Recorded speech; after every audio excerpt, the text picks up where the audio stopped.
The Answer.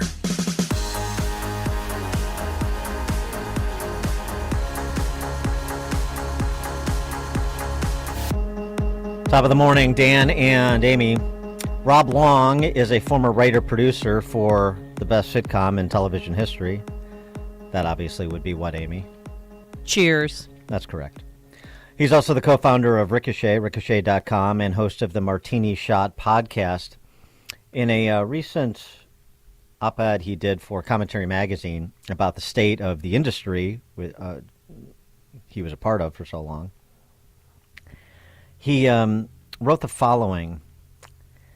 Today, the worst thing you can do for young people trying to break into show business is encourage them. Is it really all that bad? Or is it about AI and the money that can be made? I mean, the money in show business is different than it was 20 years ago, just like the money in talk radio or the money in network affiliate news is different. Things change. The landscape has changed. So is it the landscape and what it provides? Is it technological innovations like AI that further squeeze the writers and producers, the artists there? Or is it content choices and mentality? Or is it all of the above? Rob Long joins us now. Rob, thanks so much for being with us again. Appreciate it. Hey, happy to be here. So the worst thing you can do for someone who wants to break into show business is encourage them. Don't follow your dad, essentially, is the old is the line here. Why? Well, I mean, of two things. One is because the young people who really want to do it, they're going to do it anyway. And so you kind of weeded out the ones who just think, oh, my God, you go to the streets are paved with gold, right? Mm-hmm. So, the people who really love it and have something to say and want to do something and, are willing to put in the time and effort and struggle to have a successful, piece of whatever show business you want to be in. That's a good way to do it. I would not encourage young people to be lawyers either, because I think we have too many lawyers. They go do something more useful with their time. Amen. But also, exactly, like actual contributing to society in some way. But I also feel like there's been it seems like even though we have, maybe or not even though, but because we have 600, 700 scripted television shows on the air, and where there seems to be a new streaming service every day. And if you hear about a show, if you're like me, I mean, I'm in the business. I hear about a show, I have to Google it to know how to watch it. All of that is a sign that there's kind of a glut, and it isn't as if there are so many choices, so many different things on, or so many different voices on.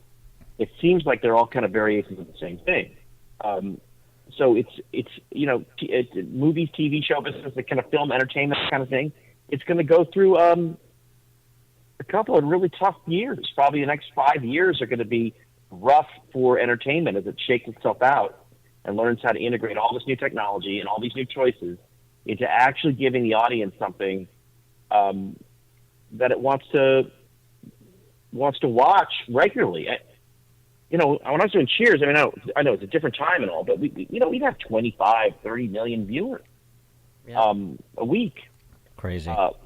And that now, I mean, everybody was writing. The column inches were spent on the series finale of Succession, right, on the HBO Max show that people loved. They loved it. It was great. But the amount of column inches, the amount of press it got, was so outrageously high compared to the fact that about 2.5 million people watched it, which is quite low. Not a lot in a giant country like this, where you're talking about a show that was supposed to be a big hit, that the New York Times was writing about, and all these magazines. And I mean, if you didn't know that Succession was wrapping itself up on Sunday, you weren't reading the paper or listening to the news or watching TV, because that's all people talked about. But most people didn't watch it. A lot of 2 million people is not that much. And I think that's a sign that there's something wrong in the entertainment business as a whole. Whatever the customer wants, they're not getting. And if you're in the entertainment business, you have to be worried about that. Well, you're telling people not to go into a profession that you're in. So I'm curious how you became a writer producer for Cheers. Yeah, well, it's right on with the competition. That's it. Mostly, it's I started a long time ago. I started in a vastly different environment. In 1990, was my first job. I was 24, and I started as a staff writer on Cheers. And at that point, there were 3 networks. I think News Corp or Rupert Murdoch had just started Fox, maybe 3.5 networks. That hadn't really become a full-fledged network yet. And so there weren't that many choices if you're watching TV. So obviously, when you split up the audience by 4, it's different from when you split it up by 24. But it was still the idea that you kind of, there was a career there. You start as a staff writer. Everybody on the staff, they were all older than me. A lot of them had huge experience. I learned from people who had written for the Dick Van Dyke Show or the Mary Tyler Moore Show, or shows that I remember watching when I was in pajamas, right?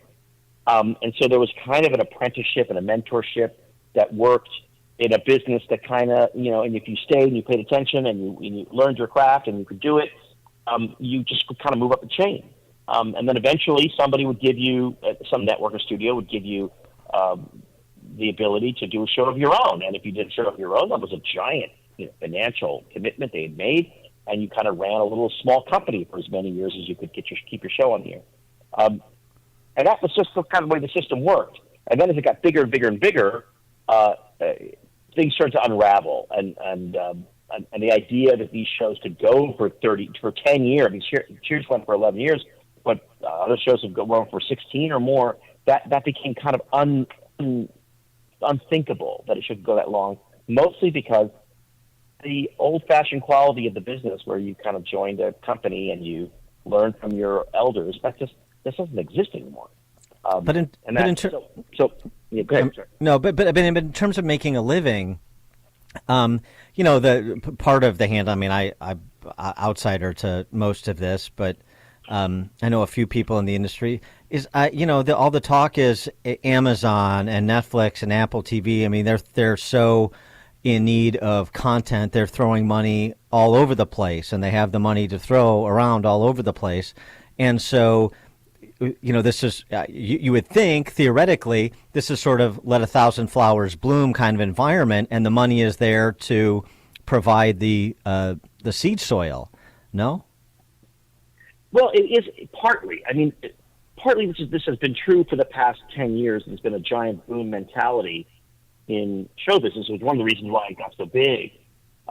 And I think 10 years ago, I would have said, if you were a young person, go to LA, go to Hollywood, because they're throwing money at you.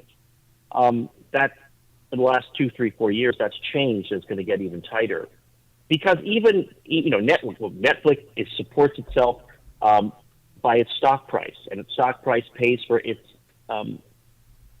debt that its bonds that it issues, and that pays for a whole lot of programming. A lot of it no one's seen. There's things Netflix server whole series, maybe a 20, 30 episode series that you've never heard of and that no one's ever watched. And that is true for Amazon. It is true. I mean, Apple's slightly different. Apple's a $1 trillion company, so they can lose money between now and the end of time, and they're fine with it. But Amazon still has to make payroll and still has a share price that's important. And when Amazon spent almost $1 billion on their Lord of the Rings series, Rings of Fire. Now, I'm not just making that number up. It's about $1 billion all in terms of marketing and production costs. The completion rate for that series, meaning the number of people, the percentage of the audience that watched the first episode and then watched all the other episodes, so basically completed the series, watched the whole series, was about 30%. And so that means that 2/3 of the people who watched the first episode didn't bother to watch any more episodes. Terrible. That's because it was terrible. It was because it was terrible. They spent $1 billion on that. You can't keep doing that. And, one of the reasons why it was terrible, I mean, I was not a really fan of the genre, so I didn't watch it, but everybody I know who's a fan said it was terrible. But I still expect, of 1/3, only a third, you only caught a third of the people, that's a corporate failure that you can't really talk away. You're going to, at some point, you're going to stand in front of shareholders. They're going to say, "Wait, you threw $1 billion? What are you doing wrong?" And Well, everybody has their water world, and their Ishtar, and so I get that, and that happens in every generation. But and then technology obviously happens in every generation, from free TV to cable TV, from cable TV to the internet to the streaming. So is there something else going on though, too, in terms of talent level or content decisions? I mean, is it more? I mean, where does politics come in here? I mean, I just off the top of my head, like Edward Woodward as the equalizer, okay. Denzel Washington as the equalizer, yeah, okay. Queen Latifah as the equalizer, no, no, sorry. So you know what I'm saying, and I know again the same thing. Every generation has the great series that cut through the noise, and a lot of terrible series. So, but do you sense, is it different now than it was when you were coming up and you were ascendant, or are we just looking at this just too narrowly? No, I think this is certainly one lens you can look at it, and you can see where the audience is going. And look, I mean, I think audiences are broadly tolerant of all sorts of kind of politics and all sorts of conversations, right? On Cheers, we never really talked about politics ever, mostly because the show was supposed to exist in this time and go into reruns, and no one would ever wonder what the politics were, because you didn't want to age your show too easily. But of course, people in bars talk about politics all the time. People in life talk about politics and issues all the time. The problem in Hollywood is that everybody thinks the same thing. So they wouldn't be able to write a conversation the way people have in real life, because they only know one side, right? Well, they also can't resist doing what you did at Cheers. One of the reasons Cheers holds up so well over the ages, and I just recently, in the last 6 or 8 months, watched the whole thing again because it's so good. Good. Thank you. Whole 11 years? Yeah.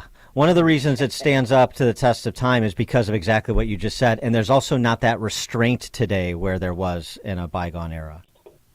Well, yeah, that's true. I mean, the kind of way with stuff that, oh my God, I would be arrested now if we did it. I mean, there would be protests, but not because of politics, just because of sort of cultural things that you said.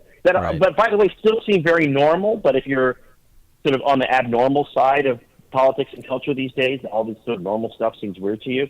I also feel like the default setting now for a lot of television is, I'm going to teach you a lesson. And you're going to learn something. You're doing it wrong, and we're going to tell you how to do it right. Whatever you think is wrong, and we're going to change your mind. We're going to tell you how wrong you are and force you to change your mind. And I think people just naturally just don't want that. Like, you work all day, you hang out with your family, you want to watch TV. You don't want to harangue. You just want to watch a bunch of people be funny, or be in a family, or have interesting conversations, and all the things that people have wanted from their entertainment for 2,000-3,000 years.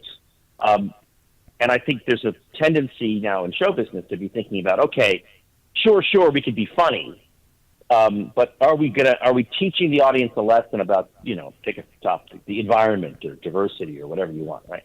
Mm-hmm. And I mean, I don't know anybody who turns on the TV and says, "Oh, I can't wait for more homework."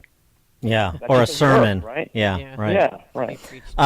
And so, just thinking more about this though. So the technological innovation and the latest concern about AI is going to knock out writing jobs and so forth. It seems to me, you correct me if I'm wrong, it seems to me, AI may be able to turn out the same schlock that some terrible writers can turn out. So it may knock out some people that are on the wrong end of the talent spectrum. But I don't see it replacing real artists and real human collaboration to come up with great programming, great content. Well, I don't either. I mean, I can't. I would be embarrassed. Can you imagine that if you go around saying things like that as a writer? You went around saying, "I can't. This is terrible. I'm going to be replaced by a computer or a robot." It's like, how bad are you at your job? But also, if I was a shareholder and I was like any of these companies, and like, wait, you can replace these guys with machines? Do it. You better do it. Like that. Why would you not? If you can, I mean, good Lord. So look, maybe there's some kind of writing. I think probably a certain kind of like, maybe I don't know, nonfiction, scientific writing or something. I don't know, fact-based writing. that maybe AI will help you with. But the idea that AI, look, if AI could write a joke, I'm in. Sign me up. I will. That's You're happy to outsource it. You're happy to outsource exactly. it. Are you kidding me? Like, I can just go play golf today. The problem. I mean, look. I think AI. All these things are just a tool, right? So, if you're bad at your job, then you're in big trouble. If you're okay at your job, then AI will make you a little bit better. But if you're great at your job, AI is going to basically give you superpowers. So, why wouldn't you want it? I mean, I look forward to the day that someone says, try out this AI, and you're going to get the greatest first draft you ever got. I mean, I'm in. Rob Long, former writer-producer for Cheers, co-founder of Ricochet.com, and host of the Martini Shot podcast. Martini Shot is the podcast. Rob, thanks as always for joining us. Appreciate it. Hey, anytime. Thank you. And he joined us on our turnkey.pro answer line. Before you see it on